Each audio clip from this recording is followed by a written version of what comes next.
Olá, estamos com mais um Direito em Debate, nosso programa de entrevistas da TV Câmara. Hoje nós temos a honra de receber aqui nosso amigo Derek. O Derek trabalha no setor de licitações da Prefeitura. Setor tranquilo, né, Derek? Tranquilo. Não tem problema nenhum, uma paz. Não. E estamos também com o André, né, que é servidor aqui da Câmara e também trabalha no setor de licitações. Então hoje nós vamos fazer um bate-papo aqui e levar para o pessoal um pouco das dificuldades, dos desafios enfrentados, né, por esse importante setor administrativo que movimenta a máquina administrativa, né, do nosso caso, do município de Pouso Alegre, mas que movimenta a máquina administrativa de todos os setores públicos, né, do Brasil. Então, eu gostaria que o Derek se apresentasse para o pessoal aí, né, dar umas boas-vindas. Um prazer. Meu nome é Derek, sou funcionário concursado da Prefeitura desde 2011, já faz tanto tempo, né? Entrei lá trabalho no setor de licitações há 7 anos, há 5 atuando como pregoeiro, presidente da comissão também já fui, e né, amo a parte que eu trabalho, apesar de não ser essa calmaria, né? De não ser o André pode falar até por mim também, eu acredito que é de extrema responsabilidade, de extrema pressão, é um setor mas a gente gosta, né? A gente gosta. A pinga, né? Dá ressaca, mas a turma gosta. Todo mundo gosta. Eu falo assim, tem que ter. Eu falo assim, eu acho que se chegar um dia que ele for muito tranquilo, eu falar, tá estranho. Não tá muito legal esse negócio, não. Eu me recordo daquele filme do Drauzio Varela, do Carandiru, né? Aí com um dos funcionários ela falou assim, a cadeia quando está muito calma, vai vir rocha, né? Licitação é mais ou menos assim, né? Fica um tempinho calmo, você não fica tranquilo não, já que vem alguma... Um exemplo agora, início de ano, que início de ano eu acredito também que para vocês seja assim, porque ainda não abriu orçamento, né? Tá chegando pouca coisa, aí início de ano aí fica todo mundo meio assim, e aí? Que hora que vai começar a chegar? Que hora começa o jogo? Que hora que vão abrir a escotilha e vai, né, vai descer aquele monte de licitação. Aí já fica meio que assim. É igual, a gente estava conversando outro dia lá no setor, eu falei, eu espero que agora, né, com o advento da nova lei, você tem que ter um planejamento maior com as coisas, eu acho que isso vai, até essa tensão nossa de início de ano, porque início de ano você fica assim, opa, não tá chegando. Que virar, né? Que virar. Não tá chegando, mas daqui a pouco vai vem aquele turbilhão. Então, falei, quando tá muito tranquilo, também você fala. Pode desconfiar. Pode esperar. Pode esperar. E André, também se apresente pro pessoal aí, nós já o conhecemos de longa data, né? Veterano da casa, mas o pessoal que tá em casa para te conhecer aí. Bom, gente, meu nome é André Albuquerque, eu sou concursado na Câmara desde 2006, né? Trabalho com licitação há um pouco mais de 10 anos, né? Já trabalhei tanto em equipe de apoio, como pregoeiro, como presidente de comissão, como membro de comissão. E eu reforço aqui o que o Derek fez, né? Está falando a respeito dessa movimentação do setor de licitação, porque a pressão realmente é muito grande, né? Você tem são muitas coisas que você precisa observar, né, durante o andamento do processo e as demandas dos setores, da sociedade, porque no caso aqui, até eu digo, né, que é uma satisfação muito grande a gente receber o Derek aqui por conta do ponto de vista dele do executivo, né, que o executivo ele tem muitas competências de implementação de políticas públicas, então assim, é o remédio no postinho, é a merenda da meninada na escola, é a obra é a coleta de lixo, é a obra de manutenção de uma via pública. Então, assim, o ponto de vista do executivo é muito importante, né? Então, a gente fazer esse intercâmbio aqui é interessante para que, né, a gente até se aproxime mesmo, porque né, essas são questões muito importantes que dizem respeito à gestão da coisa pública, né? Então, assim, é uma área que tem, assim, eu pelo menos digo isso, né? Que é o coração, quase o coração da gestão. Talvez seja o pulmão, né? Porque ou o coração ou o pulmão. Porque tudo depende, assim, se você vai fazer qualquer tipo de coisa dentro da administração, você precisa licitar, você precisa contratar os fornecedores. A maioria das coisas é feita por execução indireta mesmo, né? Você não tem, hoje você não tem assim, estruturas estatais que fazem, né? Prestam serviço, né? Isso é muito raro. Então, as licitações, elas têm uma importância, uma repercussão muito grande dentro da gestão. Sim. Então, os processos, né, os contratos, o próprio andamento dos contratos, a fiscalização, a gestão dos contratos. E além da importância econômica, né? Porque, assim, até um dado que, se eu não me engano, o último dado que eu vi sobre isso é que licitações é 15% do PIB, né? Então, assim, a administração pública é o maior agente econômico do país. É o maior comprador do país, né? Exatamente. O maior contratante. Né? A gente vê muito em propagandas, principalmente quando alguém vem vender curso, né? A pessoa vem te procurar, e aí você entra para poder, né, dar uma olhada, ver como é que é a estrutura, e muitas vezes eles vendem para outros fornecedores e não só para o ente público. E tá lá, ó, venda para o maior comprador do Brasil. Uhum. Governo. Sim. Porque se você imaginar que numa prefeitura como Pouso Alegre, que 150 mil habitantes, hoje a gente fala, censo é 150 mil habitantes, a gente que anda e vive aqui sabe que a população volante nossa é muito maior. Muito maior. E é um município de médio porte hoje em dia. Nós compramos, como a gente estava comentando, o nosso orçamento esse ano previsto acho que é de 1 bilhão. E de contratações, você tem uma estimativa de o que gira ali, o que passa na sua mão ali no setor de licitações? Olha, foi até o ano passado, ano retrasado, a gente fez um dado de economia, né? Tendo em vista médias orçadas com contratações efetivadas. A economia era gigante. Então, só de economia, se eu não tenho noção do que é efetivamente comprado, porque muitas coisas você registra o preço. Mas não adquire efetivamente. Não adquire efetivamente. Mas é na casa de... Centenas de milhões. Centenas de milhões de economia. Graças a Deus, né? Porque é melhor você ser centenas de milhões de economia. De economia. Entendi. Assim, de compra, né? Acaba que equivale, mas você colocar grandes obras que a gente fez, que nós licitamos aqui no município. Claro, eu estou aqui como um representante da Superintendência de Gestão de Recursos Materiais, porque lá nós temos uma equipe grande hoje, graças a Deus, né, super bem capacitada. Eu falo assim, ali tudo cabe discussão. Eu brinco que ali democrático, uma gestão democrática. Super. Chega assim, eu tenho uma dúvida, estou numa licitação, estou com uma dúvida, eu desço. Eu falo, vou consultar o meu jurídico. Desço lá para consultar o meu jurídico.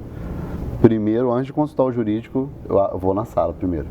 Abro a porta e falo, estou com essa situação lá em cima. Uma pessoa já levanta, outra pessoa já levanta uma outra questão. E aí a gente ali, já vai com um caderninho. Muitas vezes a gente não precisa levar para o jurídico algumas questões. Interessante. Porque a gente discute ali, todo mundo vai para a sala decidido. Algumas vezes, é lógico, já é feito para... Muitas coisas não são para agradar a todos. O fornecedor não se sentiu agradado, ele vai procurar o direito dele também. Mas, assim, porque na hora, se você tem uma dúvida, eu sempre falo, para a sessão, suspende, vai tirar a dúvida, não toma nenhuma decisão ali, de pronto, na hora, porque vai depois... Então, assim, ali, graças a Deus, a gente está muito bem representado nessa parte? Esse é um desafio, né, da licitação. A licitação, se ela não fizer por medo, ela trava, ou se ela fizer também de uma forma leviana, não diria nem irresponsável não, mas sem a necessária maturação daquele processo, pode também travar por conta de impugnações de fornecedores, de recursos, né, por uma falha, talvez, lá na fase interna, na definição de um termo de referência, na definição de um bom edital, pode repercutir lá na execução do contrato. Aí você tem em mãos, a licitação está concluída, nós temos um contrato, só que o contrato cheio de amarras, mal executado, e você não tem instrumentos, né, adequados ali para cobrar do fornecedor. Então, acho que nós já temos aí uma primeira dificuldade, né, que é lidar com o fornecedor. O que você poderia me falar, André, com relação a essa relação entre a administração e os fornecedores? Dificuldades tem nesse processo? Como é que é? É uma relação muito, assim, ela tem um certo desgaste, porque o que acontece é o seguinte: você tem a competição entre os fornecedores e você tem a administração, o pregoeiro, a comissão de licitações, como árbitro dessa disputa entre os fornecedores. Então, muitas vezes, isso é problema de procedimento. Assim, às vezes tem problemas pessoais entre fornecedores que acabam, um fornecedor rival do outro. Isso é... Aí o cara entra com um recurso sem fundamentação, atrasa a licitação, e você tem que, obviamente, garantir o acesso à fase recursal e tal. E fora, assim, outras questões, né? Porque o Derek colocou esse ponto dos instrumentos, você também falou a respeito disso, né? Dos instrumentos para gestão de contrato, gestão de atas de registro de preço, etc. O que a gente vê hoje é que, de uma maneira geral, os fornecedores, eles têm, a não ser que sejam fornecedores muito profissionais e acostumados a trabalhar com a administração pública, mas eu acredito que isso seja mais comum em cidades maiores. Em cidades do Porto de Pouso Alegre, assim, ou cidades menores, muitas vezes o fornecedor ele não está preparado para trabalhar com a administração pública. Então, assim, você vai comprar um material de consumo qualquer ali, que está previsto e tal. Hoje, ainda mais hoje, né, que nós temos pressões inflacionárias aí que estão afetando diversos, o aço, o combustível, os alimentos, etc. Você tem aqui você faz uma ata de registro de preço, sei lá, de merenda escolar. O cara vai te fornecer esses produtos durante um determinado período de tempo. Muitas vezes ele não sabe que ele pode, se você tem um problema de aumento de preço e tal, que foge do controle dele, que pode ser caracterizado como o que ele chama de área extraordinária, né, de risco extraordinário, ele pode pedir um reequilíbrio econômico-financeiro.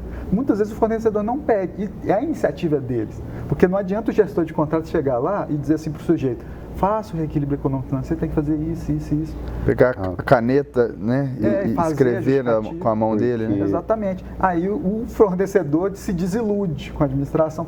Vendi de barato demais. Não conhece os instrumentos para lidar com o contrato público. Muitas vezes ele não está preparado para vender para o público. Eu falo assim, não só entra a questão de reequilíbrio econômico-financeiro, você tem muito fornecedor. Por exemplo, nós tivemos até um caso recente ali, açúcar. O açúcar subiu, né? O pacote de açúcar que nós compramos a R$16,96, eu não lembro, acho que foi isso. Um fornecedor não conseguia mais manter aquele preço. Pediu um reequilíbrio para R$19,80. Com tudo, né? Nota fiscal, documentado, tudo bonitinho. Se a administração não tem, eu falo assim, se também a administração não está preparada para uma situação dessa, você simplesmente daria o reequilíbrio para o fornecedor e segue o jogo. Mas aí foi identificado o quê? Mas nós temos entre o preço de R$16,96 até esses 19 que ele quer, 4 ou 5 fornecedores que deram lances na hora da licitação menores que esses 19. Então, portanto, antes vamos procurar os demais fornecedores. Se alguém topar vender no preço, aí é a questão da economicidade para o município, né? Que tem que ser cláusula, Princípio, né? é princípio, né? Então, e aí fomos atrás. O primeiro não aceitou, falou, para mim também não dá, que eu estou comprando mais caro que isso. O segundo falou, eu aceito. Todo mundo falou assim, você aceita porque você aceita no mesmo preço do primeiro colocado? Aceito. Falei, olha, maravilha. Ligamos pro fornecedor que pediu o reequilíbrio. Aí é uma outra coisa que muitos deles também não sabem, que você pode fazer o distrato de uma ata, de um contrato, de forma totalmente amigável. E às vezes eles ficam com medo de falar, eu não tenho como fornecer para vocês num certo preço, mas então, se vocês não me derem o reequilíbrio, ou se vocês forem fazer uma próxima licitação, eu peço que a gente faça um distrato, que a gente faça uma rescisão amigável. Sim. E muitas vezes eles não têm Eles não sabem. Eles acham que serão punidos, né? No caso da ata de registro de preço, até esse exemplo é bom porque a ata de registro de preço, se por algum motivo o fornecedor ele não tem capacidade de fornecer naquele preço que foi registrado, ele pode solicitar o cancelamento sem nenhuma sanção. Ele justifica, gente, por esse preço não dá mais. Tá, cancela o preço e aí o segundo ou terceiro, se aceitar fornecer nos preços registrados ou preço menor, tranquilo.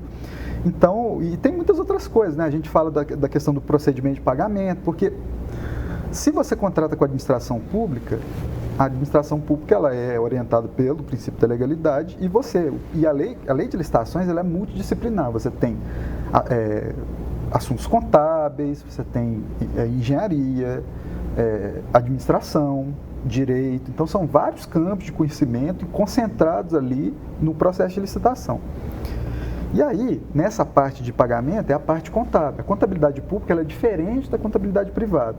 Então, quando você vai pagar um fornecedor, por exemplo, isso sobretudo no caso do executivo, que você tem um volume muito grande de pagamentos, tem que fazer o empenho, tem que passar pelo controle interno, tem que, aí você vai fazer o pagamento, tem a assinatura do secretário, do fulano, tem todo um procedimento, e isso leva alguns dias. Claro. Muitas vezes o fornecedor ele não consegue precificar essa tempo, demora, exatamente. Então, assim, se você é fornecedor da administração pública, você sabe que, dependendo do órgão com quem você vai trabalhar, porque nós aqui, como o nosso volume é muito menor que da prefeitura, a gente consegue um prazo menor. Mas a prefeitura o volume é muito grande, você não consegue colocar a tesouraria da prefeitura, o cara chegou com a nota lá e no outro dia ele está com o dinheiro do bolso. Né? Então, muitas vezes os fornecedores eles não entendem essas coisas do processo. E aí, mais uma vez, né, aí ele se desilude. Mas eu demoro muito para receber. Meu amigo, precifique a demora. E aí não me pagaram. Você tem como pedir rescisão contratual. O fornecedor pode pedir rescisão unilateral depois de determinado prazo por falta de pagamento. Exigir os juros, tudo que... E eventualmente indenização, inclusive, né, se tiver por perdas e danos. Então, essa contrapartida, assim, porque existem os dois lados, né? Existem os fornecedores e existe a administração, né? Em relação aos fornecedores, a gente pode dizer isso, né?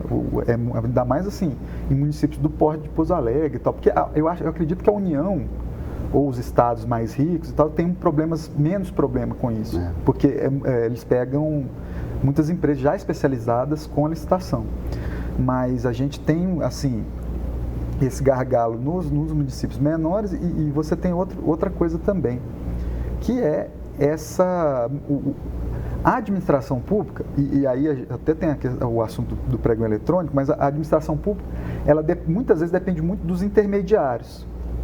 Então, assim, você tem quem produz mesmo, mas quem vende para a administração pública são as empresas intermediárias, porque esse pessoal trabalha só com licitação. Então, o sujeito que você vai, o cara tem uma papelaria, que a gente até brinca, né, que o sujeito vende até avião caindo, você vai ver o KNAI do cara tem 550 atividades econômicas diferentes. Por quê? Porque ele vende para a prefeitura ou para a Câmara, só que ele tem os fornecedores dele, que é o pessoal que produz. Então, muitas vezes, assim, a falta de preparo do fornecedor para lidar com a administração pública, ela cria esses intermediários. Sim. E assim, a gente sempre alerta, né? Quando o fornecedor vai começar a fornecer para um município, uma Câmara, né? A gente, igual eu falo, gente, começa sempre com órgãos menores. Aí depois, porque às vezes a pessoa pega, olha lá, não, Pouso Alegre cresce o olho.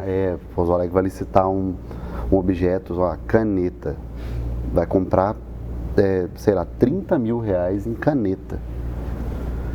Nossa, mas aí caneta já bota, faz tudo aquele cálculo na cabeça e fala, eu vou fornecer Pouso Alegre, Aí chega aqui, vai lá, começa a fornecer Pouso Alegre. Aí, entre a entrega da nota e o final do processo, ele vai ficar 30 dias sem receber. Ele vai ter que pagar o fornecedor dele. E aí? Pois é. Aí vem e fala, nossa, meu fornecedor está me cobrando, que não sei o que, eu preciso que vocês me paguem, pelo amor de Deus. Nossa, eu vou falir.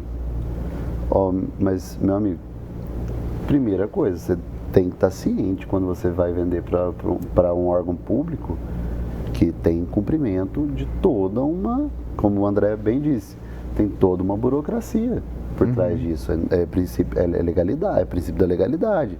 Nós temos que cumprir com essa. E aí o cara fica pé da vida, não volta para vender mais. Nós temos esse problema seríssimo aqui.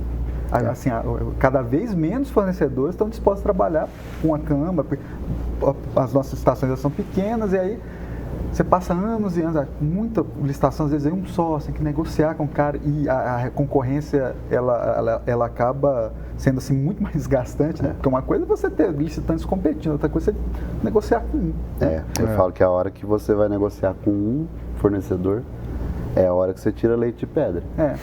Porque eu brinco, eu até falei para ele, eu estava dando um exemplo um dia lá em cima.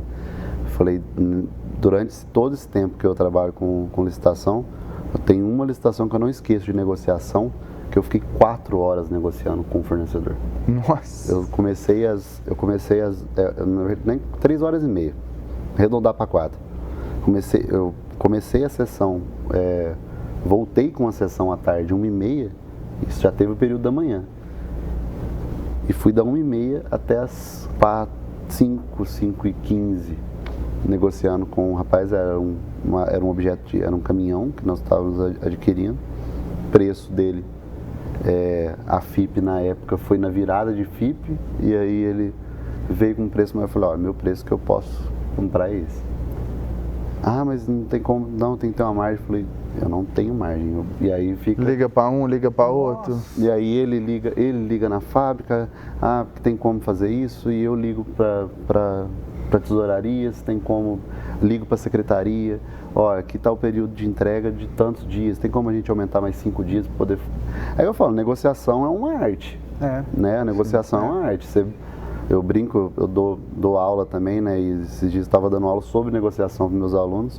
Aí eu falei para eles, olha, negociação é arte, você tem que estar com informação e disposto a, né?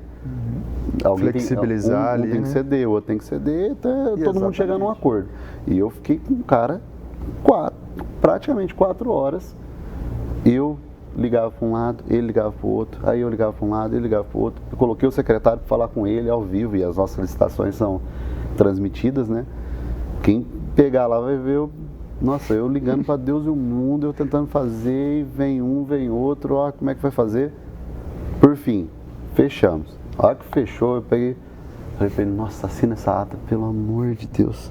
Vamos embora, né? Eu fiquei cansado numa negociação. Então a competitividade, ela é, assim... Ajuda muito. Ajuda demais até você não ter esse momento de se desgastar muitas vezes com algum licitante, porque tem que ser uma relação de parceria, né?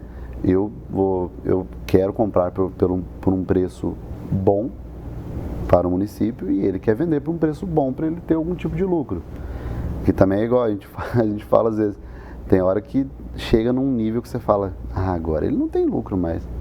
Eu brinco quando eu fazia, é porque hoje, né, como a gente estava conversando mais cedo, pregões, por conta de pregões eletrônicos, dos pregões eletrônicos, a gente perdeu um pouco desse tete a contato. tete. Mas eu tinha licitações que eu fiz assim, 70 rodadas de lance. E você vai e chega uma hora que você fala, gente, vocês têm certeza que vocês vão entregar? Vocês não vão chegar aqui e entregar para mim. Eu dei o exemplo da caneta. Eu licito uma caneta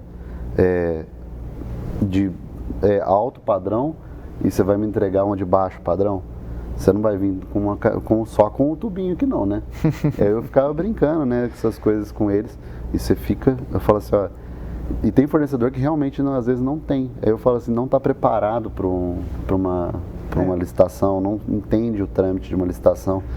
No início eu tive uma licitação que a pessoa chegou com a identidade e falou, vim participar da licitação.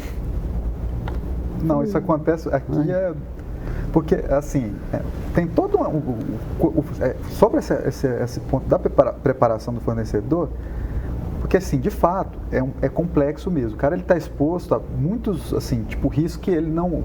Os riscos que ele tem contratando com iniciativa privada, eles são de natureza diferente, são outros riscos. Com a administração são outros também, né? É tudo muito diferente. Então, assim, desde essa falta de entendimento a respeito de como funciona a apresentação da documentação, até o cara entender que, por exemplo, em determinado exercício financeiro, pode ser que o município precisa fazer um contingenciamento de recursos e ele vai receber atrasado, porque você teve uma frustração de arrecadação. Então, o sujeito muitas vezes precisa ter caixa para cobrir esses o famoso giro, né? Exatamente, o cara tem que ter um giro. Então, assim, a participação na licitação, ela implica um nível de organização da atividade empresarial que não são todos os fornecedores que têm. Principalmente porque a gente hoje precisa dispensar um tratamento diferenciado para microempresas, para EPPs, para os MEIs. E aí a coisa se complica um pouco mais. Por quê? Porque geralmente são empresas pequenas, né, empresas familiares. Então nem sempre você consegue um sujeito que tem aquela organização empresarial em que ele vá... quais são os riscos com a licitação? Olha, eu tenho uma ata de preço que vale 1 ano. Pode ser que a administração não peça, pode ser que a administração peça e o preço esteja defasado, pode ser que quando ela peça e o pagamento atrase, pode ser que ela peça e eu não tenho mais condição de fornecer para ela e tenho que solicitar um cancelamento, ou o pagamento vai demorar 30 dias, eu tenho que entender que, olha, esses 30 dias para mim eles têm um preço, aí eu tenho que colocar. E a questão das documentações, né? Porque isso já falando assim do procedimento em si, né? O sujeito precisa saber que, digamos que você vai fazer uma licitação que vai envolver algum serviço de engenharia. Você tem que trazer o documento, o seu registro no CREA, um documento que tem o número do seu registro no CREA. Porque se não tiver, você é inabilitado. Se você tem uma previsão num edital de licitação que você precisa de um responsável técnico com registro no CREA, você tem que trazer a certidão de acervo técnico desse sujeito para comprovar que ele tem uma experiência em obras anteriores ou serviços de engenharia anteriores que sejam compatíveis com o objeto que nós estamos licitando. Então, na prefeitura isso aí deve ser, né? Porque vocês trabalham muito mais com obra que a gente. Mas o engenheiro trabalhou constrói ponte, ele precisa construir uma ponte. Está lá na certidão de acervo técnico que ele já fez uma ponte. Já fez uma ponte.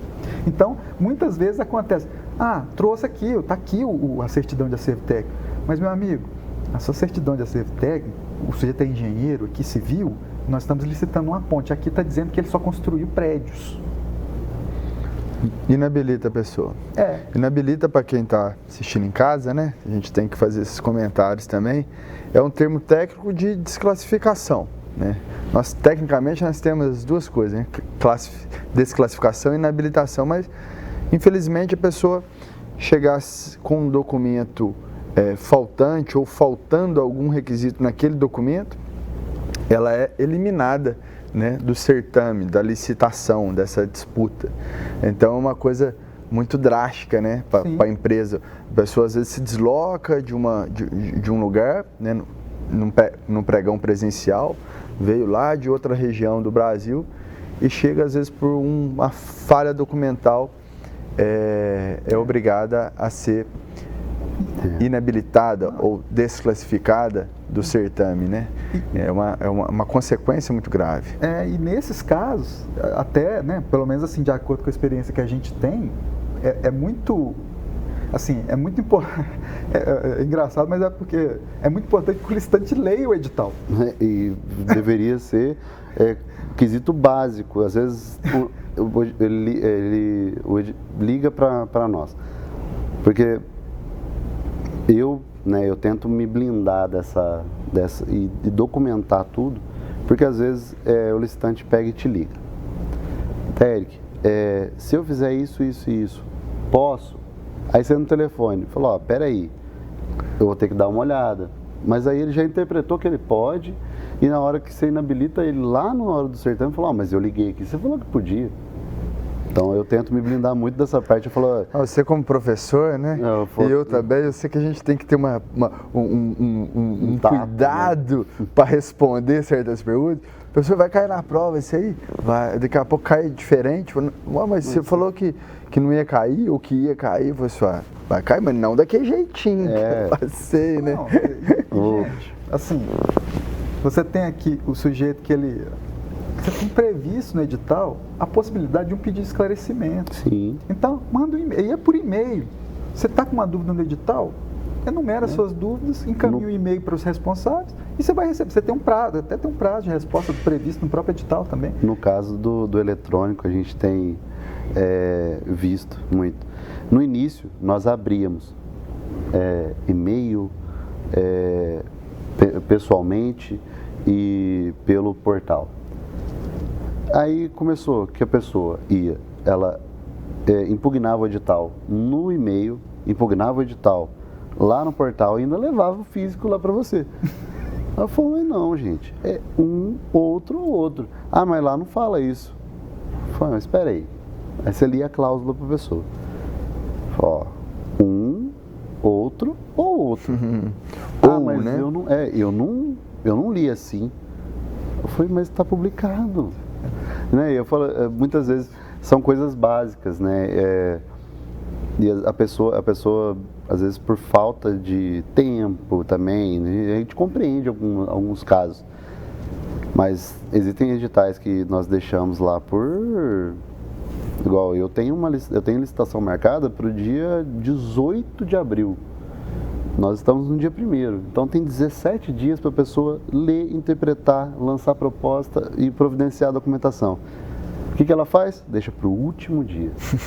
Aí já acabou o tempo de impugnação, já acabou o tempo de esclarecimento, liga desesperada. Preciso falar com ele. Ele está em licitação, ele está, né? Porque muita gente também acha que você chega, senta e faz licitação o dia inteiro e é facinho assim, né? Não tem toda a parte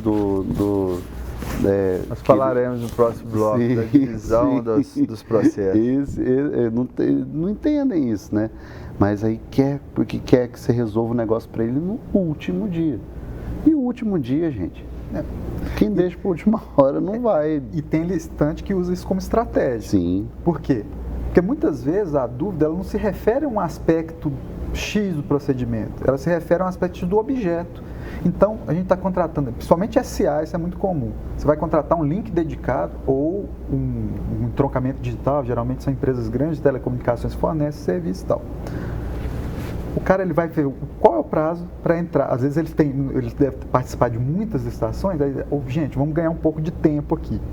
O cara, no último dia, ele apresenta um pedido de esclarecimento referente a vários.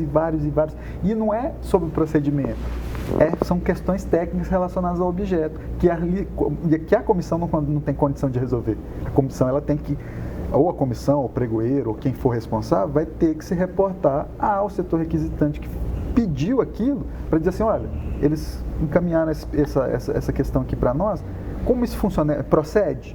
E aí tem um tempo, né? Eles sabem que vão ganhar esse tempo, né? Ou não, né? Ou não, É porque eu falo, eu tive um caso Eu brinco com meus alunos que eu sou professor de exemplo, que eu fico dando exemplo das coisas de tudo. Né? Acontece as coisas com a gente, é bom a gente passar, né? Eu tive um caso assim, há um tempo atrás, numa certa licitação, que o licitante, ele impugnou às 5 para 6 da tarde, na época o órgão ainda, hoje nós fechamos às 5, mas antes era às 6. 5 para 6 da tarde foi a hora que ele entregou a impugnação dele, ou mandou no e-mail, não lembro agora direito. Eu só fui ver no outro dia, então, e naquela época eu tinha 2 dias para responder e faltavam 2 dias para a licitação. Eu, né, parei tudo e vou responder. Só que questões técnicas muitas vezes não dependem da gente. Nós vemos a legalidade.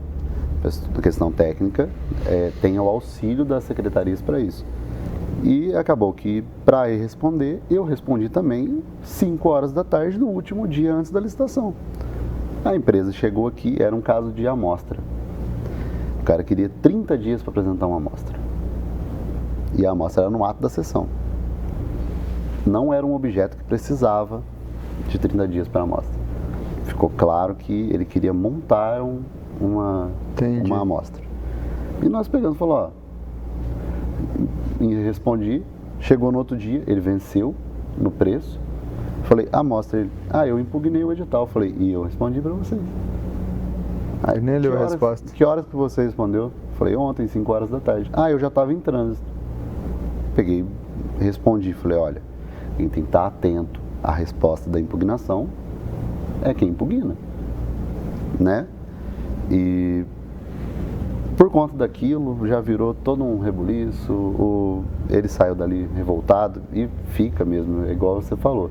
Às vezes você desloca de muito longe para chegar aqui e ser desclassificado numa coisa que era mínima, né? Que foi falta de analisar um detalhe, ou falta de olhar um e-mail, ou falta de olhar se havia tido a resposta. Chegou no órgão, chega um pouco mais cedo, vai lá, olha gente, impugnei o edital aqui, queria saber se teve a resposta. Liga um dia antes, se já tiveram a resposta do meu pedido de esclarecimento, da minha impugnação, né? Mas não, chegou aqui, foi tentar usar isso como estratégia para parar o certame por 30 dias, não deu certo. Ele saiu revoltado, foi, né, procurar o direito dele, denunciou, toda aquela questão que na hora da revolta às vezes eles fazem. E eu peguei, desci, o pessoal falou, e aí? Falou, e aí, agora eu espero, porque eu vou fazer o quê? Exato. Eu não tenho, ele é o direito dele, eu tenho o meu direito. Ele vai, aí eu falei, alguém vai querer entrar com recurso? Eu falei, o senhor tem o seu direito ao recurso. Ele fundamentou, né, toda aquela questão, mas entra muito nessa questão do licitante não... E uma observação em relação a esse exemplo, né? Porque muitas vezes o licitante nem entende que uma coisa é impugnação, outra coisa é recurso. O recurso, ele se refere aos atos tomados na data do procedimento. Exatamente. Então, o licitante às vezes entra com recurso e o objeto do recurso é uma questão que foge da sessão pública. Isso é. Então, tem uma série de problemas mesmo. Assim, né? É que tudo uma preparação bem feita por parte deles evitaria. Sim. Quando a pessoa já é bem preparada, ela chega na sessão, ela não tumultua. A pessoa não tumultua.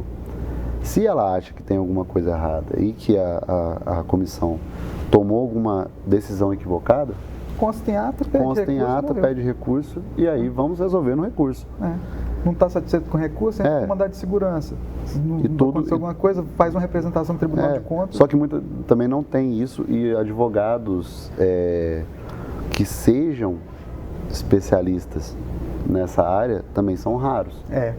Porque assim, o advogado pode ter especialização em direito administrativo. Ok, mas licitação é um mundo dentro da... Exatamente. Na verdade, um mundo à parte do direito administrativo. Lógico, né? Lei, ok, mas a vivência, o processo... A dinâmica da licitação é um mundo à parte. Que muitas vezes muitos advogados não entendem, até consultor em licitação às vezes não entende. Se a pessoa vende para o fornecedor que ele é consultor em licitação Aí ele vai, fala tudo para a pessoa, mas esquece de alguns detalhes que a hora que chega na hora da sessão, o representante que a pessoa contratou ou a própria pessoa da empresa, igual esse exemplo que o André deu, é clássico, da pessoa ser desclassificada e ela, na hora do recurso, falar, na hora da manifestação, né, e motivar, ó, eu quero entrar com recurso por conta, faz o genérico, conta habilitação. No recurso está vindo falando da parte técnica. E de outra coisa, de um problema do edital. De uma parte do objeto. Preclusão, né? Exatamente. Exatamente. Aí é a hora que eu brinco com o pessoal. Eu falei, a pessoa quando ela faz isso, ela já fez a alegria do pregoeiro ou do presidente da comissão. Por quê? Ele vai julgar o mérito? Vai julgar o mérito. Mas ele o recurso já é negado de pronto. Porque falou, você tem que cumprir, né? Você motivou com um argumento, apresentou com outro, eliminado. Pessoal, nós vamos fazer um rápido intervalo e a gente volta daqui a pouco com o último bloco do programa.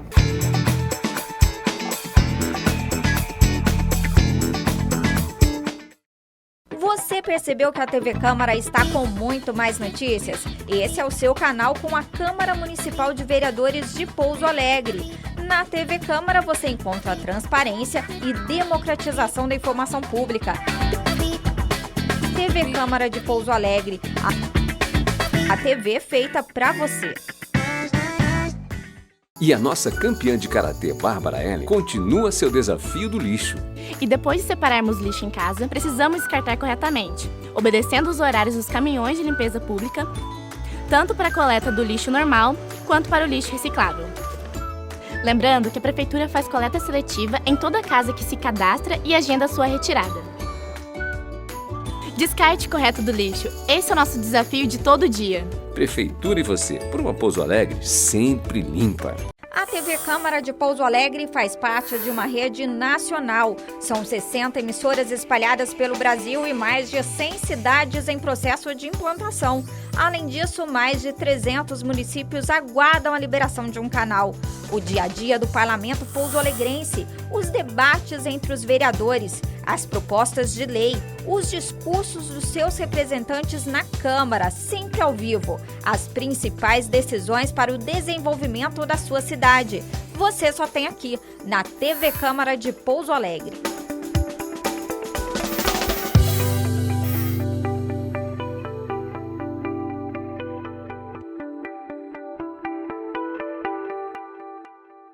Agora tem Zap do CAC.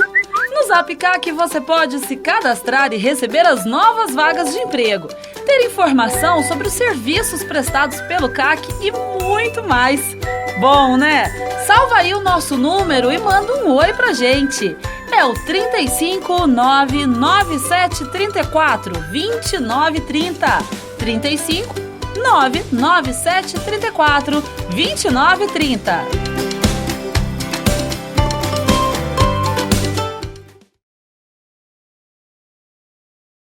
Hoje é um dia comum na vida de Ana na pré-escola.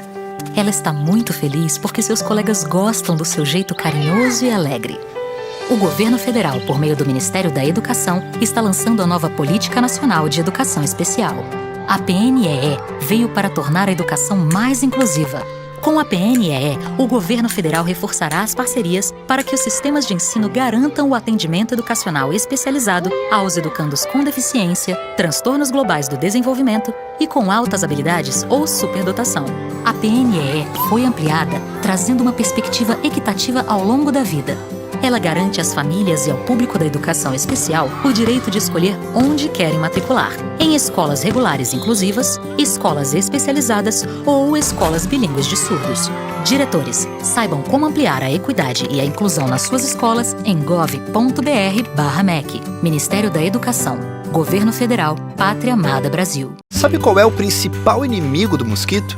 Você, não é isso, André? Eu cuido. E você, dona Marina? Eu fecho. E vocês aí? A gente limpa! Sua vez, Pedro. Opa, Eu protejo. E você, Joel? Eu previno. Ana, agora é com você. Eu oriento.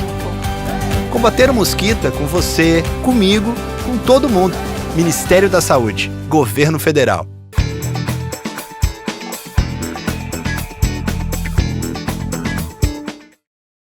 Voltamos para o programa Direito em Debate, né? Vamos dar continuidade aqui à nossa prosa sobre licitações públicas, sobre um aspecto interno. Se vocês se recordarem, nós já tivemos um programa, né, sobre licitações com advogados que trabalham na área. Mas o advogado, ele pega o processo já ao cabo dele, no fim, né, já após terem feitas muitas coisas nesse processo. E hoje nós trouxemos pessoas que trabalham aí nessa preparação do processo licitatório e também no julgamento final, né, dessa disputa que é o processo licitatório, essa disputa entre fornecedores para prestar um serviço ou executar uma obra ou fornecer bens para a administração pública. Nós temos aqui, né, o Derek e o André, que trabalham justamente nesse importante setor, como eles disseram, coração e pulmão, né, da administração. Pois bem, no primeiro bloco, nós vamos falar a verdade, nós descemos muita ripa nos fornecedores, né? Agora vamos fazer um meia-culpa também, uma reflexão, para saber se a administração pública, se o seu corpo de servidores está preparado para lidar com essa complexidade, com esse mundo complexo que é as licitações públicas, né? O que vocês pensam? Olha, Thiago, essa questão da administração é a seguinte, contextualizando, né, e voltando um pouco naquela fala sobre ser coração e pulmão da administração, é porque é o seguinte, nós estamos falando aqui de processos, os processos licitatórios, eles têm várias etapas, existe a possibilidade de acontecer muita coisa, só que as demandas são sempre urgentes. Por quê? Assim, isso até usando o caso da prefeitura. A prefeitura precisa garantir que o remédio esteja no posto de saúde, que a merenda esteja disponível para as crianças que vão para a escola, que as ruas estejam asfaltadas, você tem obras de infraestrutura, você tem coleta de lixo, você tem uma série de objetos que demandam assim, uma resposta assim, o mais rápido possível, né, pelo Poder Executivo, e ao mesmo tempo você está lidando com várias dificuldades no processo. Sim. Então, existe uma tensão muito grande entre esses dois polos da licitação. A urgência pelo resultado, a necessidade de você ter um resultado e garantir que o processo seja um processo feito de acordo com a lei, etc. Né? Porque o processo é meio, o processo não pode ser um fim em si mesmo. Né? Depois a gente pode até desenvolver um pouco mais essa questão até quando a gente for falar de controle. Mas assim, o grande ponto aí da administração pública é a organização administrativa em si. Porque o que acontece? Você tem setores que demandam, né, digamos, a Secretaria de Saúde. A Secretaria de Saúde precisa comprar os medicamentos. A Secretaria de Saúde, os profissionais da Secretaria de Saúde, eles precisam definir que remédio eles precisam comprar de acordo com os critérios deles, as quantidades, estimar as quantidades, entrar em contato com os fornecedores, cotar, etc., fazer requisição, fazer o termo de referência com as obrigações, porque fica difícil para a comissão de licitação saber quanto tempo de validade o remédio precisa ter, digamos assim, para ser considerado, né, para que ele não fique, às vezes, perca a validade no estoque da prefeitura, etc. Então, são muitas questões que envolvem essa fase pré-processual que precisa partir, existe essa necessidade de que os setores requisitantes se organizem. Por quê? Porque senão isso sobrecarrega a equipe de licitações. E aí a gente brinca, né, que vira a comissão dos super-heróis, né, do pregoeiro, super-herói, todo mundo tem que ser herói. Né? Bater o escanteio e correr para cabecear. Não, bate o escanteio. E isso acaba prejudicando a relação perdão, Beto. Não. Acaba prejudicando um pouco a relação da administração pública com os fornecedores. Porque um objeto mal definido desgasta os servidores com os fornecedores, porque o fornecedor geralmente ele tem um conhecimento muito maior sobre o objeto do que nós. Sim. Então é difícil, assim, a administração pública, ainda mais assim no contexto em que a gente está, né? e levando em consideração essa importância da licitação na implementação da política pública, o Estado brasileiro ele tem muitas atribuições, né, de políticas sociais, e etc, etc, etc. O que acontece é o seguinte, a administração muitas vezes ela não está organizada de modo a permitir que a licitação saia assim, com tranquilidade. Né? Então, existe um déficit organizacional, digamos assim, porque é muito difícil, e existe essa tensão também, né? Em todo órgão público existe essa tensão entre o órgão técnico e muitas vezes o gestor. E o gestor ele tem uma ideia e às vezes você tem um servidor que trabalha 20 anos com licitação que está no departamento, e você tem um prefeito que está passando por 4 anos ali, ele tem uma ideia, o cara que já tem experiência, o servidor que tem experiência já de muitos anos, ele diz, olha, cara, não sei se isso seria bom, se seria ruim e tal. E aí existe esse problema organizacional, né? Que acaba sobrecarregando as comissões de licitação, desgastando os membros, desgasta com os fornecedores, porque quando você não consegue colocar a licitação, assim, divulgar a licitação sem problemas, né? Com problema de definição de objeto, de coisa assim, você acaba atrasando mais e o fornecedor fica impaciente também, né? Porque geralmente os problemas estão dentro da administração mesmo, não é uma coisa que está na conta do fornecedor. Então é isso. A nova lei trouxe importantes mecanismos de planejamento, né?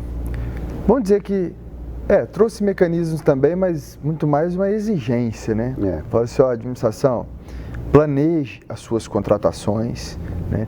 Tem um planejamento minimamente anual. O PAC, né? O plano anual de contratação agora ele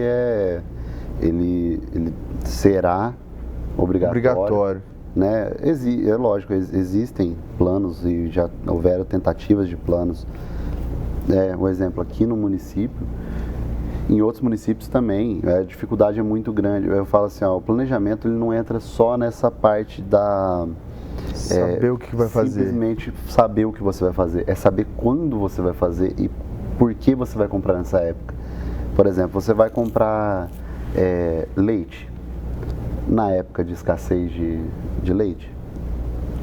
Você vai pagar mais caro. E depois eles não vão diminuir o preço do leite para você. Que é uma coisa que a gente falou, bater no fornecedor, vou bater só mais um pouquinho. O fornecedor, ele não vai vir pedir para a administração para diminuir o preço. Quando agora é a época, igual esse começo de ano, que o leite dá uma baixada de preço, ou final de ano, agora eu não lembro direito. Mas não vai vir pedir para fazer uma supressão do preço dele. Sim. Certo? Muitas vezes. Alguns, é lógico, não vou generalizar aqui. Estou dando um exemplo do leite, mas que me perdoem os produtores de leite aí. Mas só um exemplo. É só um exemplo. Mas dentro do que o André falou dessa questão, eu vi uma vez numa palestra num curso, o professor falando para nós, falou, olha, quem aqui trabalha com licitações há mais de 5 anos? Levantou o pessoal. Quantos prefeitos vocês trabalharam? Aí a maioria falou, com um só. Por quê? E aí ele utilizou essa palavra. Falou, é um erro de toda a administração trocar a equipe de licitações a cada vez que você gira. Troca o gestor. Porque trocou o gestor, girou a equipe, você vai ter 4 anos que a pessoa vai chegar cru, vai ter que aprender tudo de novo, vai ter que... Nossa, aí começa todo aquele sofrimento novamente. Isso ele disse lá naquela fala dele e ficou aquele negócio na minha cabeça. Eu falei, olha, realmente, se hoje eu saísse e fosse para algum outro setor, eu teria muita dificuldade para aprender. Se bem que eu tive uma vivência dentro ali da prefeitura em vários setores. Mas, por exemplo, se eu saísse hoje, a realidade muda de um ano para o outro, muitas vezes, dentro de alguns setores. Eu falo, hoje em dia, muitas prefeituras ligam para nós, você tem, eu olhei um edital de vocês aqui, vocês poderiam me dar uma ajuda, né? Me ajuda com esse objeto, me ajuda com isso, me ajuda com aquilo. Fala, ó, de quando que é esse edital? Ah, de 2018, 2019. Falou, ó, não, então, pera, vamos fazer novamente? Eu te ajudo. Porque o edital lá de 2018 já não é o mesmo desse ano o do próximo não vai ser igual. E é dinâmico, muda demais. Então, entra dentro dessa questão do servidor, muitas vezes você vai, capacita um servidor e aí em 4 anos muda tudo de novo. E a própria capacitação já é uma coisa complicada, né? Porque é difícil você deslocar um servidor para ficar 5 dias num curso, 4 dias num curso. Porque nós fizemos, né, um curso no final do ano passado e, vamos falar a verdade, na hora que você volta é uma bateria de coisas para você ajeitar, para você reorganizar. Final de ano, então, nem se fala. Nossa. Então, o próprio processo de capacitação é complexo. Né? Porque muitas vezes eu falo, cria-se também aquela dependência de alguns servidores, né? Você fala assim, ó, mas não... Trava o setor, né? Não, se esse fulano sair, não pode. Né? Eu não vou poder... Como é que vai ficar? E aí? Né? Aí, às vezes, você volta, você quer passar para o pessoal, né? A gente fala a questão de virar uma escola dentro do setor. Ó, a pessoa vai lá... Isso é importante. A pessoa vai lá, realiza o treinamento. Igual em 2019 ou 20, nós iríamos para Foz do Iguaçu no Congresso Nacional de Pregoeiros, que é um evento, né, mais importante do Brasil. Mais importante do Brasil, onde você vai ter a maior troca, né, de informações e conhecimento possível. Não pudemos ir, ficamos no online devido à pandemia, né? Mas... interrupção o tempo todo. E aí nós fizemos em casa, tudo. Mas quem disse que depois tinha tempo para você passar para os seus colegas as coisas que você aprendeu lá? Porque a hora que você volta todo aquele serviço, aquele turbilhão de coisas. Isso quando você consegue fazer o curso online, né? Porque às vezes você está ali no online e o pessoal demandando alguma atuação e o pessoal não vai te respeitar como se estivesse fora do setor. Eu vou assim, não, Thiago, vamos tirar uma dúvida só ali e tal. Aí daqui a pouco você tira daqui a pouco você fala assim, não, depois eu vejo esse curso aqui, deixa eu resolver esse negócio, então depois eu vou ter que resolver mesmo, então já vou resolver agora. Aí você deixa o curso, né, você dá aquela pausa lá, volta 2 horas depois, é diferente do presencial nesse sentido. Eu até fiquei com um pouco de inveja do Derek, porque ele está falando de ciclos de 4 anos, aqui o ciclo é de 1. Você tem mudanças anuais, muitas vezes, né? Então, aí o planejamento compromete mais, né? Demais, compromete muito, porque pelo mesmo motivo que o Derek está falando. Na hora que você tem um membro da comissão ou da equipe de apoio, o cara está começando a entender da coisa mesmo, porque assim, eu estimo isso. Licitação, para você trabalhar com licitação tranquilo, demora uns 3 anos. E tranquilo assim, você em termos. Segurança suficiente, né? Porque o conceito de tranquilidade de quem trabalha com licitação é um conceito meio elástico. Né? Mas assim, você trabalhar tranquilo demora uns 3 anos. O Thiago, que é procurador e tem experiência na área, pega muito processo e faz os pareceres. Eu demorei mais ou menos uns 5 anos para ter segurança. Para começar a ter segurança, vai? E aparece muita coisa nova. Sim. Toda hora. Então, na nova lei, são esses 2 aspectos aí. A questão do planejamento, que o planejamento hoje, a forma como eles concebem o planejamento hoje é muito diferente do que era antes. Por quê? A lei de licitações, a nova lei, ela colocou, assim, para o plano anual de contratações, a finalidade de dar lastro para o orçamento. Sim.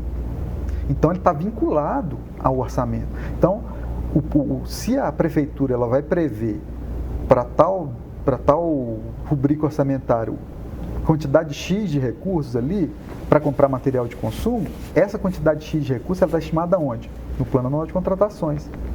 Então, e aí isso demanda o quê? Aí a gente passa para o perfil da equipe.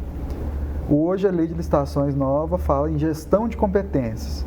Então, quer dizer, que é um termo da administração, né? Mais uma vez ressaltando a multidisciplinaridade da área de licitações, a dificuldade que é, porque você tem conceitos de várias áreas diferentes. A gente pode falar de contabilidade, de engenharia, etc. Economia, né? Economia. Aí, muitas vezes, é difícil você conseguir, dentro do seu quadro de pessoal, gente com perfil para trabalhar com licitação. Porque, não, de fato, assim, não é todo mundo que quer. Eu converso com amigos da administração pública federal, da administração pública estadual, e hoje em dia o que acontece é que está cada vez mais difícil formar equipe. Sim. Cada vez mais difícil. Eles falam muito assim, você vai procurar alguém, fazer um recrutamento interno. Ó, tô precisando de alguém para poder trabalhar com licitação.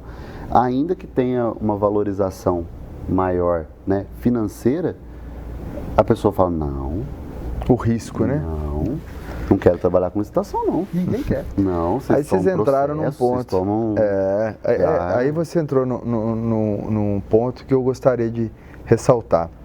Essa pressão constante de quem trabalha com o setor de licitações, né? Nós temos, para quem trabalha com licitação, responsabilização penal, civil, administrativa, né? Então, a pessoa pode ser, vamos colocar, né, em hipóteses bem drásticas, pode ser preso, pode pagar multa, pode responder por improbidade, além de pagar multa e devolver dinheiro para o setor público por causa de uma falha ali processual, ele pode perder os seus direitos políticos. Então, isso para uma pessoa podem recair todas essas responsabilidades. Foram todos os setores que estão ali de olho nas falhas da administração, sim, principalmente nesse setor, né? Então nós temos Ministério Público, sempre também fiscalizando, exercendo, né, o seu Ministério Constitucional de Fiscalização, os tribunais de contas, né, que hoje em dia é tudo integrado, todas as nossas ações já vão direto para o Tribunal de Contas, e eles têm setores super especializados para fiscalizar as ações da administração. A Câmara Técnica, né? Pois é. Aí nós temos aí, só para colocar um paralelo, nós temos pregoeiros que têm que manjar de alfinete a foguete, né? Alfinete a foguete. Tem que saber de todos os objetos, tem que fazer cotação, tem que fazer o edital, tem que julgar a licitação. Então, tem que fazer... E muitas vezes gerir o contrato. Pois é. Em alguns a gente teve situações, né, como no curso que nós estávamos lá no final do ano, onde a pessoa falava, não, mas é eu que faço gestão do contrato. Falei para ele, meu amigo, e eu achava que estava ruim para nós? Eu assinando o edital, eu estava achando que eu estava... Aí ele, não, eu faço o ETP. Fala pro pessoal o que é o ETP. O ETP ele é o Estudo Técnico Preliminar, né? É a base da base do processo licitatório. Por quê? Ali que eu vou definir qual objeto que eu vou comprar, por que eu vou comprar, como eu vou comprar, quais documentos serão necessários para que eu faça essa compra, segurança da minha compra. Um documento que eu falo assim, é a base de tudo. Agora, né, obrigatório na nova lei, já deveria ter sido já há muito tempo isso, facilitaria muita coisa. Então, o ETP ele é a base do processo. A partir do ETP vai ser, então, a secretaria, né, exemplo municipal, a secretaria vai demonstrar a demanda, eu recebo aquela demanda, ok, a secretaria passa a fazer o termo de referência, cotar, fazer toda a parte interna de secretaria, passe para nós, e aí em diante nós vamos, porque é uma coisa que até é engraçado, né? A gente estava até discutindo isso também lá com esse rapaz. Ele pegou e falou, olha, eu faço o ETP, eu faço o termo de referência, eu faço cotação, eu que planilho, eu que... Aí eu falei, eu sei que autoriza também? Aí ele falou, não, autorizar não sou eu não. Quem autoriza é meu secretário. Eu falei, e quem que assina o edital? Ele, eu. Eu falei, e o termo de referência? Eu. Falei, você assina termo de referência? É o Poço Ipiranga? Aí eu falei, É o uai, Poço Ipiranga. eu falei, você assina termo de referência? Ele falou, assina termo de referência. Eu falei, meu Jesus. Eu falei, contrata você que assina? Ele, não sou eu que assino, mas quem gere sou eu. Eu falei, meu amigo. Aí você tocou, né, que numa exigência da nova lei, que é o princípio da segregação de funções, né? Os órgãos de controle exigem isso, que quem pratique um ato numa fase do processo não pratique outro ato na próxima fase do processo, para que tenha assim, os que vierem depois nessa cadeia do processo tenham condições de fiscalizar mesmo ali os atos que já foram praticados anteriormente e que não haja esses super-heróis da administração, né? As pessoas que fazem tudo, porque não existe isso. Certamente vai haver uma falha técnica aí, porque ninguém sabe de tudo.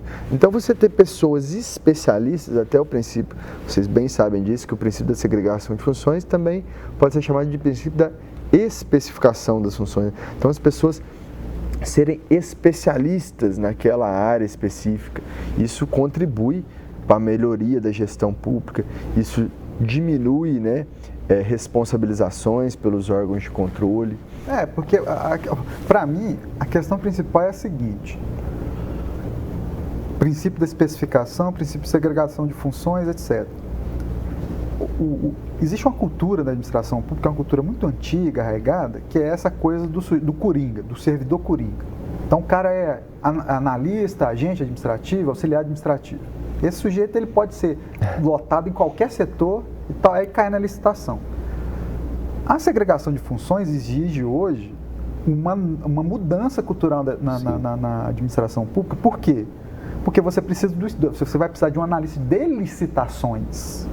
Não é administrativo em sentido amplo, para o cara fazer tudo. É em licitações. Por quê? Porque a área de licitações ela é muito ampla. E não adianta você colocar uma pessoa que tem um contato superficial com isso para fazer um serviço em que ele pode ser responsabilizado em todas as esferas que você especificou aí, Thiago, todas que você enumerou. Então, por isso que muitas vezes a questão mesmo, né? Por que você não consegue gente para trabalhar na sua equipe? Porque o cara, ele não entende muito bem de licitação, ele vê que existe ele pode ser responsabilizado em várias esferas, civil, criminal, improbidade, crime, não sei o quê. O cara não vai querer saber de trabalhar com isso. Por quê? Ele não entende como funciona o Tribunal de Contas, o que o Tribunal de Contas faz. Ele não entende o que é uma ação de improbidade. Ele não entende. E ainda tem controle social, porque a mídia, né? Tá lá o sujeito dizendo que no jornal X, que a prefeitura comprou isso, a Câmara comprou isso. Eu fui na padaria e comprei um leite por R$8, a prefeitura está pagando 12, que absurdo. E aí a primeira coisa que faz, sempre que acontece qualquer coisa que vai para a mídia, processo licitatório, é a primeira coisa que eles pegam. Eles não querem saber se foi alguma coisa... dinheiro, né? Se foi na execução. Abriu um buraco na rua. Abriu um buraco lá na rua, com um tempo que não era para abrir, toda aquela questão. Ao invés deles irem até a secretaria e questionar, o buraco da minha rua, eles vão no Ministério Público e falam, na minha rua está com um buraco desse tamanho. O Ministério Público faz por quê? Processo licitatório. O que o processo licitatório diz? E a hora que chega, eu falo assim, que é a hora que... Hoje já não apavora tanto, que o diálogo a gente vê que você consegue hoje, né, conversar com o Ministério Público com tranquilidade, né, depois da experiência, claro. Primeira vez que eu fui intimado para ir lá para poder prestar esclarecimento ou para enviar um processo licitatório, nem ia chegar a conversar. Eu entrei em pânico. Mas é comum, né? Da experiência. E aí ninguém quer. Ninguém quer. Ou você não acha gente especializada. É muito complicado contratar para a área de licitações. E indo nesse tema da questão do controle, porque você tem... A responsabilidade maior é do executivo, do legislativo. Por quê? Porque a licitação é o que entrega. Então, quer dizer, voltando para a finalidade da licitação. A licitação serve para isso, para contratar coisas para a administração pública, para que ela possa cumprir com as suas finalidades constitucionais, etc. Tá. Aí nós temos uma pressão em cima da equipe, dos servidores que trabalham com isso, também por uma cultura de controle que se instituiu no Brasil. Que quando a gente fala que hoje em dia, pelo menos esse é o meu ponto de vista, o controle ele age muito com essa concepção de que o processo é um fim em si mesmo. São raros os entendimentos que, assim, digamos, temperam essa cultura do controle no Brasil. Por quê? Um exemplo clássico. Fulano deixa, a lei de licitação é muito antiga, você tem que publicar o edital no jornal. Jornal, ninguém lê jornal mais. Em muitos municípios você não tem nem jornal local. Beleza. Aí você tem que procurar um regional. Um regional, você não tem um regional. Aí você vai para Belo Horizonte, você só tem às vezes um jornal que tem a documentação para que você possa contratar. Beleza. Vai cobrar o zóio da cara. Não, e nem só o zóio da cara. Que aí porque a intenção do local regional é você chamar as empresas locais, regionais. Uhum. E aí você vai divulgar o teu edital em Belo Horizonte. Então o local regional não vai ficar sabendo. Aí ele vai vir e vai falar para você, e vai denunciar no Ministério Público. Ó, falta de publicidade, eu não vi. Eu não consegui ver. E tem essa questão. O Tribunal de Contas, numa época, entendia que se você teve competitividade na licitação, essa formalização ela não precisaria ser tão, né, digamos assim, rigorosa. Tanto que hoje o formalismo moderado já consta da lei. Ele veio com uma construção jurisprudencial há muito tempo e agora ele está consolidado na lei. Ele faz parte do texto da lei de licitações. Por quê? Porque a cultura do controle, né, tanto do Ministério Público quanto dos tribunais de contas e tal, é essa cultura de filigrana, essa coisa do sujeito pegar um processo e, não tem aqui a justificativa porque está proibindo o consórcio, e aí ele vai implicar uma multa de R$1.000. E isso acontece. E aí que vai causando pânico. Em todo mundo é isso, porque e muitas vezes é um procedimento do órgão, né? O órgão criou aquilo para poder dar uma modernizada, uma nova roupagem e tentar agilizar a contratação pública, né? Por conta da dificuldade, muitas vezes, que você tem para comprar certos objetos. E o Tribunal de Contas não chega e pergunta para você por que você fez daquela forma. Ele vai olhar... É o papel. E papel, Mas melhorou. Eu sinceramente tenho visto melhor assim nesse sentido. A LINDB, né? Lei de Introdução às Normas do Direito Brasileiro, uma lei que veio trazer a exigência de que os órgãos de controle considerem as realidades particulares de cada órgão. Sim. Então não tem como um Tribunal de Contas super especializados, com engenheiros especialistas em obras públicas, fiscalizarem com a mesma exigência pequenas prefeituras, pequenos órgãos que às vezes nunca tiveram acesso àquele tipo de objeto e tiveram que fazer uma licitação, né? De uma via que fica embaixo da terra, para conduzir água e tudo mais. Uma obra de saneamento. Uma obra de saneamento, né? Numa cidade, Minas Gerais tem N cidades com 5 mil habitantes, com 10 mil habitantes. 10 mil em Minas já é um porte pequeno, médio. Já começa a crescer então, muito. Você imagina nessas prefeituras realizar... Se a gente, em Pouso Alegre, a gente tem dificuldade de achar corpo técnico para lidar com licitações, vocês imaginam nessas pequenas cidades. Então, aí um órgão de controle super técnico, super capacitado, com dezenas de especialistas naquela área, vai executar com o máximo rigor. Então, essa lei veio trazer uma exigência para que os órgãos de controle considerem as dificuldades locais também, né? Você não pode, com a mesma caneta que você responsabiliza um setor de obras públicas da Prefeitura de Belo Horizonte, você responsabilizar uma prefeitura Pouso Alegre mesmo. De Pouso Alegre mesmo, né? Ou de fruta de leite. Assim, nós pegamos, por exemplo, nesse caso as últimas auditorias que nós tivemos aqui, tem diálogo. O auditor te chama. Houve aumento E os próprios na auditoria conselheiros estão externa abertos a dos isso. tribunais. Eu falo assim, porque antigamente, o que fazia? Agiam por denúncia. Recebeu a denúncia, manda o processo, analisa o processo. E aí daqui para frente vai aplicar a multa, e aí vai vir toda aquela parte jurídica de defesa, né? Que a gente não precisa entrar no mérito agora. Mas notei que assim, aumentou o controle externo e aumentou o diálogo. Sim. Hoje eles chamam nós na sala. Quero entender. Ó, né? eu quero entender o que você fez aqui, o que o pessoal fez aqui, o que é esse documento aqui, né? Olha, muitas vezes não aplicam multas, eles recomendam alguma mudança, porque veem que às vezes aquela falha naquele momento do processo não foi gerada por maldade. Não, porque muitas vezes Isso tem que ser, né, levantado, né? O dolo, né? A intenção de fazer a coisa errada. Exatamente, né? Tanto que isso aí está gerando mudanças legislativas, né? Improbidade.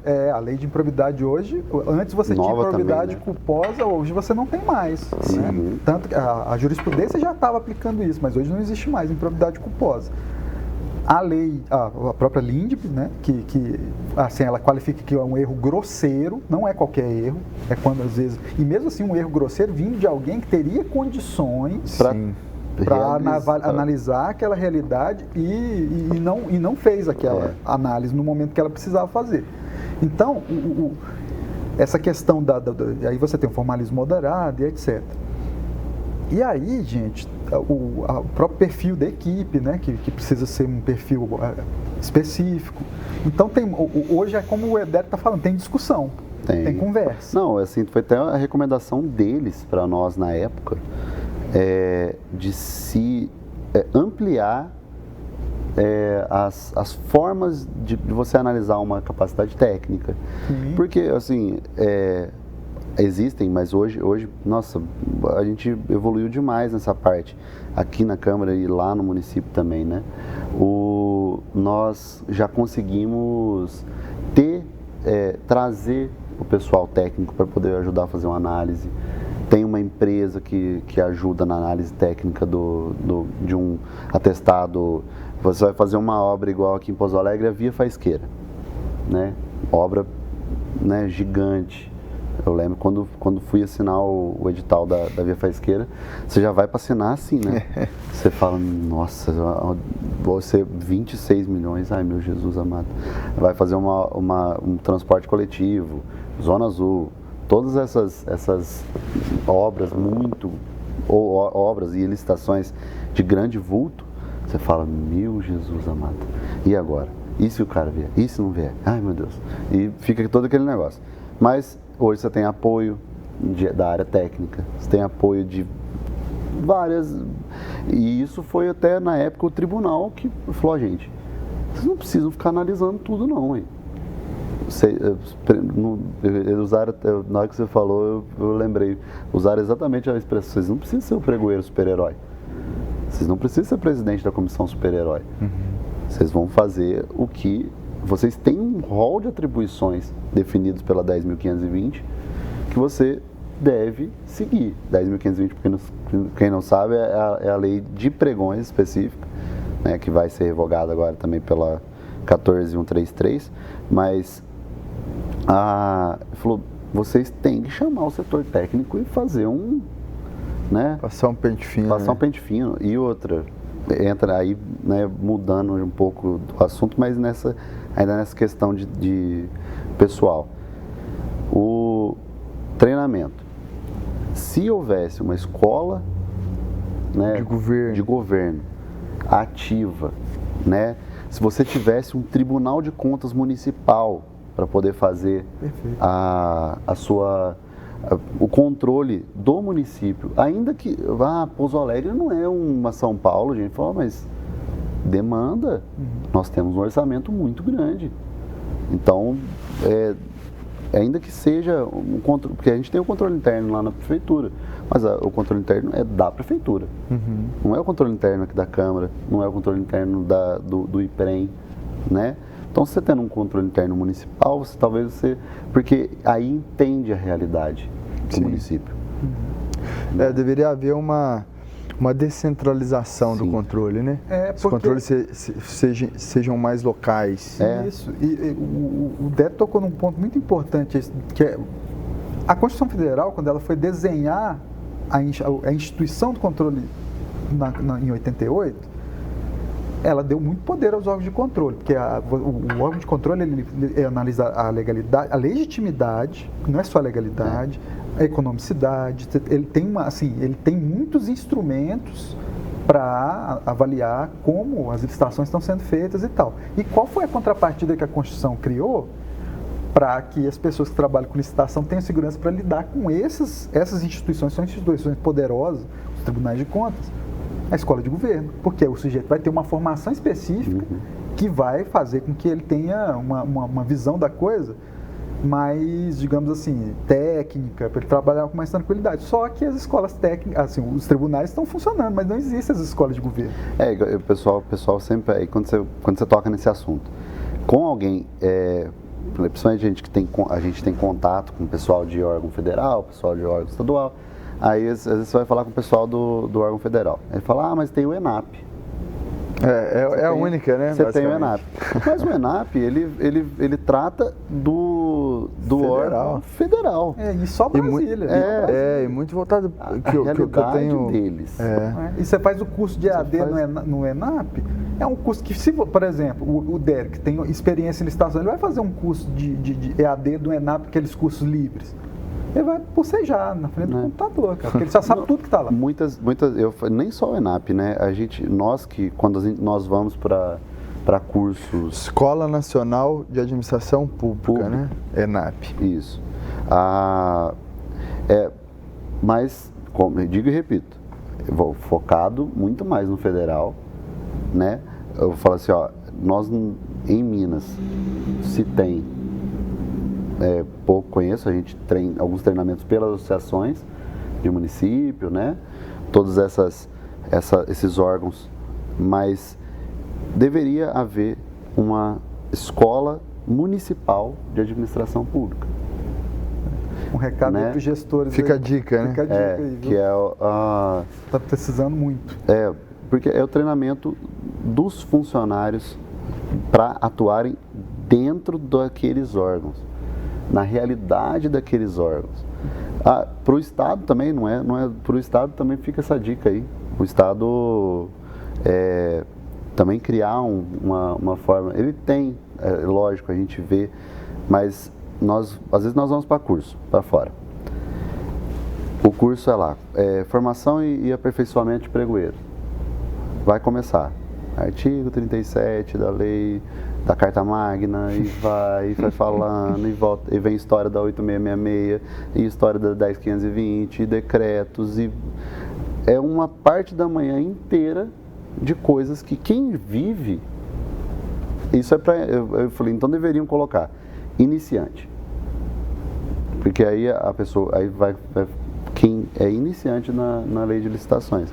Porque quem já tem uma... Eles colocam os mesmos, todos os níveis num curso só. Né? Exatamente.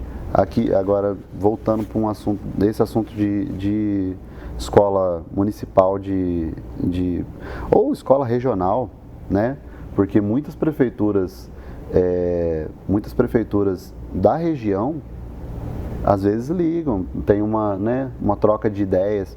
Como é que vocês estão fazendo isso aí? Como é que vocês fizeram para poder fazer a coleta de lixo? Como é que vocês fizeram para poder fazer a capina? Como é que você, né? Liga e nós vamos trocando uma ideia. Não poderia ser resolvido com uma escola de treinamento?